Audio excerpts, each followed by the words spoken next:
Assalamualaikum warahmatullahi wabarakatuh. Kepada Bapak Hamidullah yang saya hormati dan teman-teman yang saya sayangi dan saya banggakan, saya Arzukni Fahmiyatul Ilmi dan teman saya Reni Ayuni ingin sedikit memaparkan tentang diskusi kami yang kami beri judul Etika Bisnis Teacherpreneurship. Mungkin di segmen sebelumnya sudah dijelaskan dengan dosen kita, dan di sini saya akan dahulu menerangkan tentang apa itu etika bisnis teacherpreneurship. Oke, di sini saya akan menerangkan tentang apa itu etika bisnis teacherpreneurship. Dalam kegiatan teacherpreneurship adalah suatu kegiatan untuk melakukan usaha atau melakukan kegiatan entrepreneurship yang bertujuan agar mendapatkan keuntungan.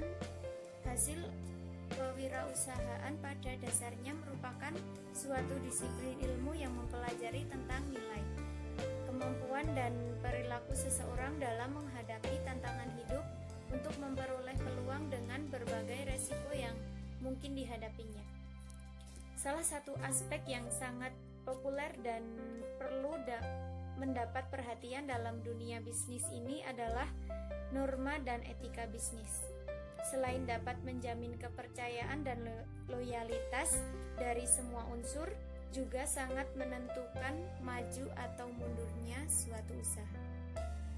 Selanjutnya di sini saya akan menerangkan tentang norma dan etika bisnis teacherpreneurship. Yang pertama adalah norma. Norma adalah ketentuan yang mengatur tingkah laku manusia dalam kehidupan masyarakat. Maksudnya adalah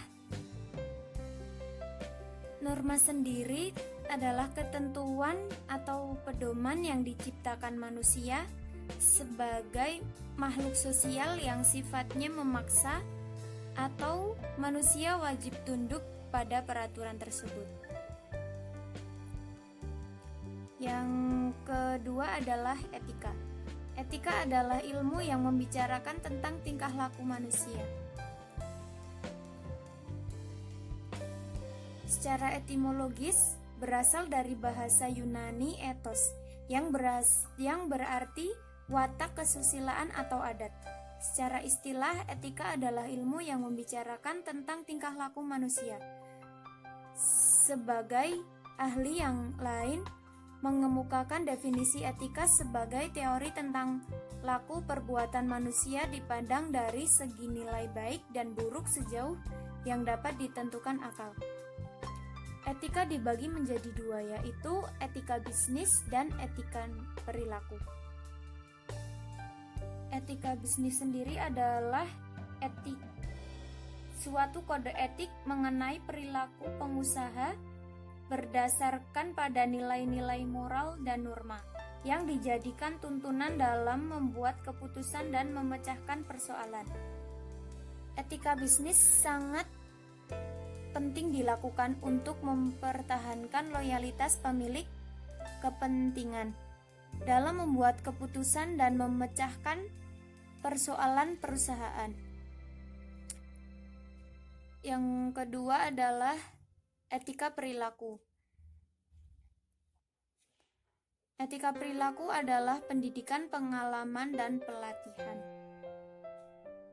Etika perilaku juga mempunyai 10 prinsip, yaitu kejujuran, integritas, memelihara janji, kesetiaan, kewajaran atau keadilan, suka membantu orang, hormat kepada orang lain, warga negara yang bertanggung jawab, mengejar keunggulan, dan yang terakhir dapat dipertanggungjawabkan. Teacherpreneurship adalah kewirausahaan yang dilakukan oleh guru. Jadi, etika bisnis teacherpreneurship adalah acuan bagi guru dalam melaksanakan kegiatan usaha, termasuk dalam berinteraksi dengan pemangku kepentingan. Selanjutnya adalah prinsip-prinsip dari etika bisnis. Prinsip-prinsip etika bisnis pada dasarnya, prinsip-prinsip etika bisnis tidak jauh berbeda dengan prinsip-prinsip yang ada di kehidupan sehari-hari kita. Dan prinsip-prinsip tersebut juga berhubungan dengan kehidupan masyarakat pada umumnya di seluruh belahan dunia. Yang pertama ada prinsip otonom. Prinsip otonom adalah sikap dan kemampuan manusia untuk mengambil keputusan dan bertindak berdasarkan kesadarannya tentang apa yang dianggapnya baik untuk dilakukan. Yang kedua adalah prinsip kejujuran. Kegiatan bisnis tidak akan bisa bertahan lama dan berhasil jika tidak didasarkan atas kejujuran. Prinsip kejujuran juga dibagi dua, yaitu jujur dalam pemenuhan syarat-syarat perjanjian dan kontrak.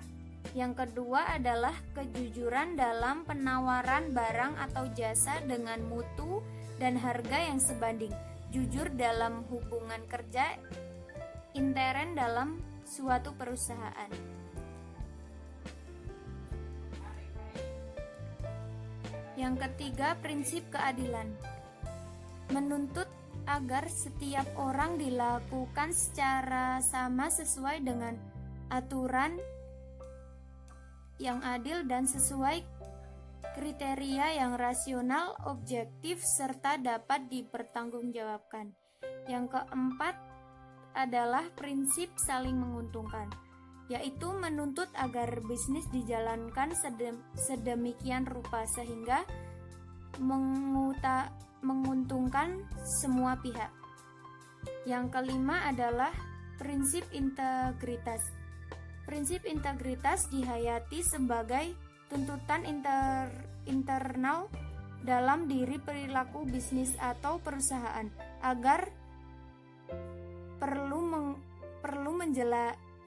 menjalankan bisnis dengan tetap menjaga nama baik pimpinan, karyawan maupun perusahaan. Yang terakhir ada prinsip tanggung jawab, yaitu seseorang profesional harus bertanggung jawab atas profesi yang dimilikinya. Sekian presentasi dari saya. Selanjutnya akan disambung oleh teman saya, yaitu Rani Ayuni. Saya akan melanjutkan pemaparan dari Mbak Ilmi, yaitu tentang bagaimana cara mempertahankan standar etika bisnis. Yang pertama, 1. Menciptakan kepercayaan perusahaan. Standar etik pebisnis yang baik membuat stakeholder menjadi percaya pada bisnis yang sedang dijalankan. Kedua, mengembangkan kode etik. Yang dimaksud dengan kode etik adalah suatu cadangan penting mengenai standar tingkah laku dan prinsip etik yang diharapkan oleh perusahaan untuk mencapai etika bisnis yang baik. Kode etik biasanya memuat tentang aktivitas bisnis, kualitas tempat kerja, kegiatan pemasaran, penentuan harga, penetapan kontak, jaminan perlindungan, dan lain-lain. Yang ketiga, melindungi hak perorangan. Yang dimaksud hak perorangan yaitu melindungi hak baik dari individu yang termasuk pelanggan, karyawan, ataupun pimpinan.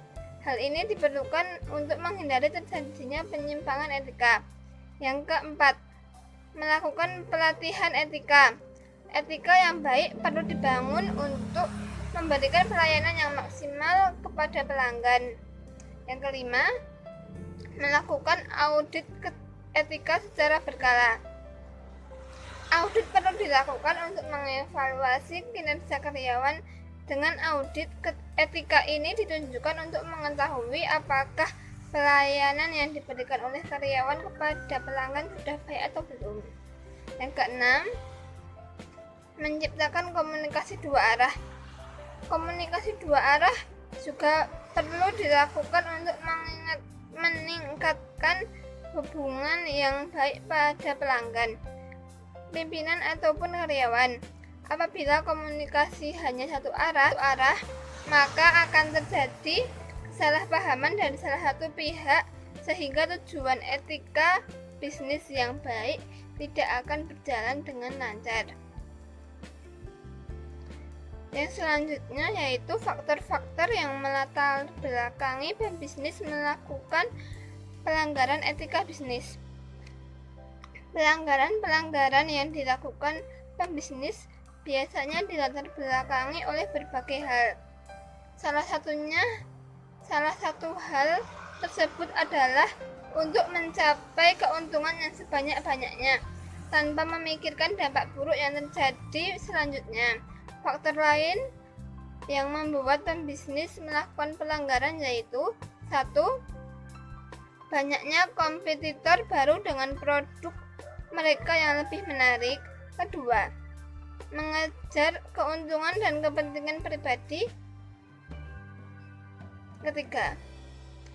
Ingin menambah mangsa pasar. 4. Ingin menguasai pasar. Yang kelima yaitu pertentangan antara nilai-nilai perusahaan dengan perorangan.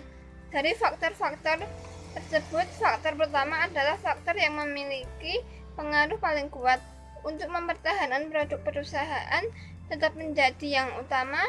Dibuatkanlah iklan-iklan sindiran-sindiran pada produk lain. Iklan ini dibuat untuk hanya menggunakan produk sendiri tanpa ada keunggulan dari produk tersebut. Yang selanjutnya, cara mengatasi perusahaan yang tidak menerapkan etika bisnis dalam bisnisnya. Setidaknya terdapat 7 alasan yang mendorong perusahaan untuk menjalankan bisnisnya secara etis. Yang pertama, meningkatkan harapan publik agar perusahaan menjalankan bisnisnya secara etis. Yang kedua, penerapan etika bisnis mencegah agar perusahaan tidak melakukan berbagai tindakan yang membahayakan stakeholder lainnya.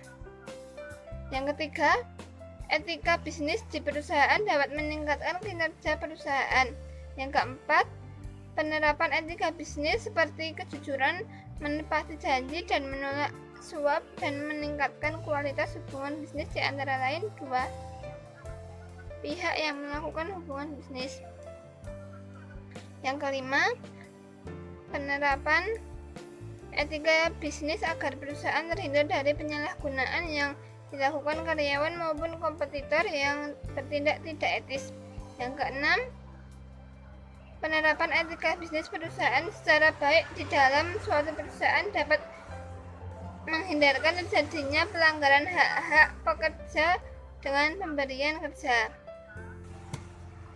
Yang ketujuh, perusahaan perlu menerapkan etika bisnis dalam menjalankan usahanya untuk mencegah agar perusahaan yang diwakili para pimpinan tidak memperoleh sanksi hukuman karena telah menjalankan bisnis secara tidak etis. Demikianlah pemaparan dari kami, kurang lebihnya mohon maaf. Wassalamualaikum warahmatullahi wabarakatuh.